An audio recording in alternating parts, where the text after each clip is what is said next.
poverty is not about lack of money.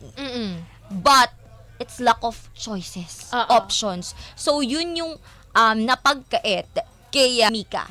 Pinagkaitan siya ng choices. Truly. Kasi yun lang I mean, let's be real, 'di ba? Na kapag wala kang kakayanan, 'di ba, sa buhay, parang ang hirap nga naman mamili. So again, ako doon sa point na okay lang kung natanggap niya yung pera. I mean, okay ako doon sa sitwasyon na ginawa niya na tinanggap niya yung pera para sa family niya. Kasi ang nangyayari dito, si Mika, parang nilunok niya na lang yung pride niya. Yes. And again, sa sobrang dami na nangyayari, and tignan nyo si Mika, breadwinner siya Oo. Kapag breadwinner ka kasi parang, alam mo yun, you will do everything, anything, for the sake of your Isa-sacrifice mo family. talaga. Yeah, isa-sacrifice mo yung love na meron ka. Yung tipo isa-sacrifice mo, pati yung sarili mo. Yes, totoo Para yan. lang makapag-provide. Ganun magmahal, 'di ba? Ngayon, kung dumating nga yung panahon na kumbaga magkita sila ulit, 'di ba? Kung malaman man nitong ka-partner niya or yung ex niya na alam mo yon, yung ganun yung nangyari,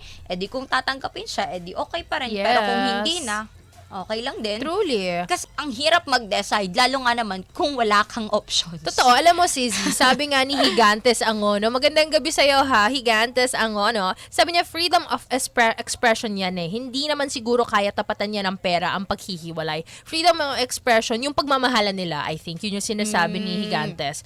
Sabi daw niya, money cannot buy love. Yun lang yun. Alam mo, totoo naman. Hindi mo naman mapapaibig ang isang tao dahil lang sa pera. 'Di ba?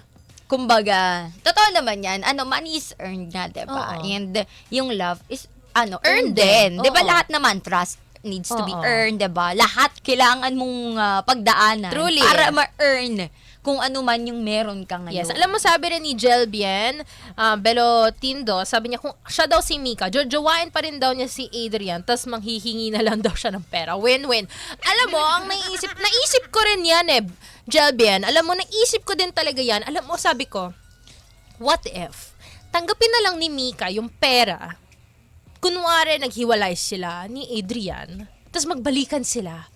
Tapos, umalis na si Adrian sa poder ng magulang niya at mag-start na lang sila ng negosyo. Alam mo, maganda yung mindset na yan. Diba? Pero kasi nakikita ko kay Mika, siya Mahina loob? Hindi sa kahit papaano, meron siyang pride sa sarili niya, meron siyang respeto. Kumbaga, tinanggap niya na So, alam mo yun, parang ayaw niya rin siguro manapak or manloko pa ng ibang tao. Okay na yung, naloko na niya yung mahal Totoo. niya diba? Lulukuhin niya pa ba rin yung sarili niya?